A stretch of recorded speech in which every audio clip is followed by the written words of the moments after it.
Hello friends, તમારા બધાનું દિલથી સ્વાગત છે મારા કિચન મેન્યુ એન્ડ મીમાં.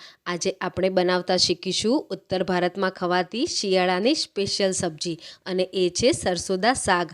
આ સરસોની ભાજી શિયાળાના દિવસોમાં જ ખવાય, કારણ કે બીજી બધી ભાજીની જેમ આ પણ આ જ ટાઈમે મળે.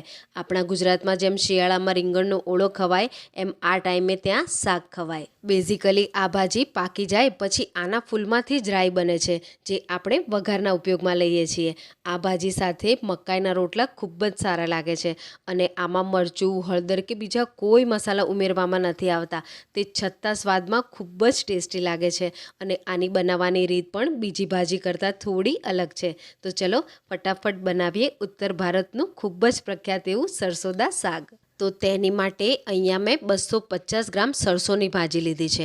હવે તમે જુઓ, આ કૂણા પાનવાળી દેખામાં મૂળાની ભાજી આવે એવી જ લાગે છે. ભાજી બનાવવા માટે આના થોડા ડાળખા પણ ઉપયોગમાં લઈશું, પણ આ ભાજી આવી કૂણી જ પસંદ કરવી.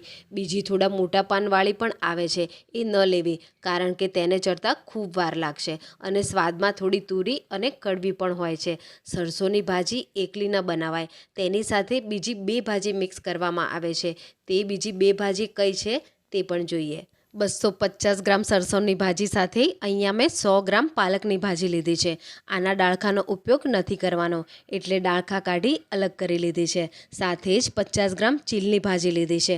આને હિન્દીમાં બથુઆ કહેવાય. જ્યારે તમે સરસોની ભાજી બનાવતા હશો ત્યારે તમારે પાલકની અને ચીલની ભાજી પણ મિક્સ કરવી જ પડશે.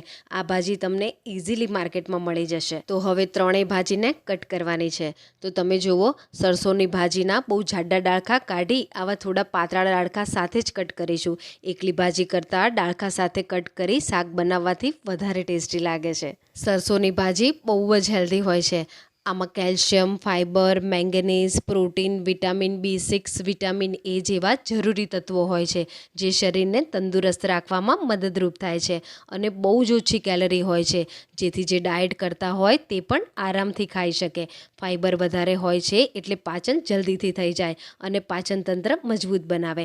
આંખ માટે, હાડકાં માટે અને હૃદયને લગતી બીમારીથી બચી શકાય. તો તમે જુઓ, ભાજીને કટ કરી લીધી છે. આવી જ રીતે પાલકની અને ચીલની ભાજી પણ કટ કરી ધોઈ કોરી કરી લેવી, જેથી પાણીનો ભાગ બિલકુલ ન રહે. આ ભાજી બીજી ભાજી કરતાં અલગ બને છે. આને ચડતા વાર લાગે છે, એટલે કુકરમાં બાફીને પણ બનાવાય. પણ આજે આપણે પારંપરિક રીતે ગામડાઓમાં બનતું સરસોનું શાક બનાવીશું, એટલે આને બાફવા કરતાં જાડા તળિયાવાળા વાસણમાં ઉકાળીને બનાવીશું, જેથી પ્રોપર ટેસ્ટ આવે. તેના માટે મેં અહીંયા કુકર લીધું છે. તમે કોઈ પણ મોટું અને જાડા તળિયાવાળું વાસણ લઈ શકો. એમાં સૌથી પહેલાં ધોયેલી ત્રણેય ભાજી એડ કરીશું. શિયાળામાં મળતી બધી જ ભાજી સ્વાદમાં સરસ લાગે છે. બધી જ ભાજી કુકરમાં એડ કર્યા પછી 2 કપ જેટલું પાણી એડ કર્યું છે.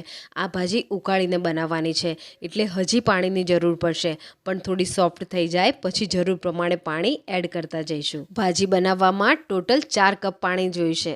ભાજીને કવર કરી ચડવા જઈશું જ્યાં સુધી તે થોડી સોફ્ટ ન થઈ જાય. તો લગભગ 5-7 મિનિટ પછી ભાજી સોફ્ટ થઈ ગઈ છે. આ ટાઈમે આમાં 1 મોટી ચમચી ખાંડેલું લસણ અને સાથે જ 1 મોટી ચમચી ખાંડેલું આદું નાખીશું. આ ભાજીમાં અત્યારે બીજું કંઈ જ ઉમેરવાનું નથી. આ 2 વસ્તુ નાખી બરાબર મિક્સ કરી ઉકળવા દેવાનું છે.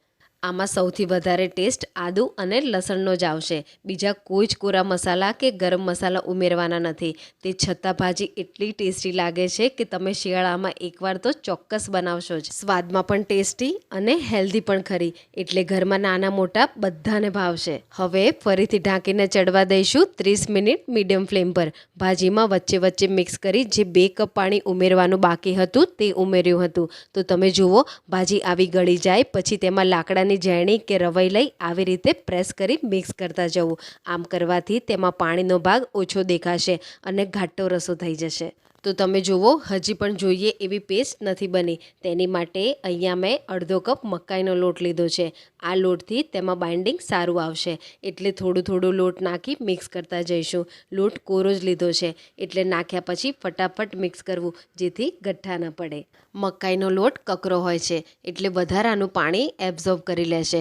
બીજો કોઈ લોટ એડ ન કરવો. તો તમે જુઓ, થોડી જ વારમાં લોટ નાખ્યા પછી ભાજી આવી થઈ જશે.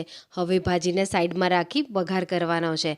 તો તેની તૈયારી કરીએ. તેની માટે એક કડાઈમાં 5 મોટી ચમચી ઘી ગરમ કર્યું છે. ઘીની જગ્યાએ તમે બટર પણ લઈ શકો અથવા સફેદ માખણ પણ લઈ શકો. ઘી ગરમ થઈ જાય પછી તેમાં લાલ સૂકા મરચાં અને અડધી નાની ચમચી હિંગ નાખીશું. મરચાં બરાબર રોસ્ટ થઈ જાય પછી તેમાં 2 મીડિયમ સાઇઝના કાંદા ઝીણા સમારેલા એડ કરીશું. આમાં તમે ફ્રેશ લીલા કાંદા પણ ઉમેરી શકો. કાંદાને ત્યાં સુધી સાંતળીશું જ્યાં સુધી તે થોડા સોફ્ટ ન થઈ જાય. આ શાકમાં હળદર, લાલ મરચું, ધાણા જીરું કંઈ જ ઉમેરવામાં નથી આવતું. હવે આમાં એડ કરીશું 1 મોટી ચમચી ખાંડેલું લસણ અને તેટલું જ ખાંડેલું આદું. બધી જ વસ્તુને બરાબર સાંતળીશું જ્યાં સુધી કાંદામાંથી ઘી બહાર ના આવે. તો તમે જોઈ શકો છો કાંદામાંથી ઘી સારી રીતે બહાર આવી ગયું છે.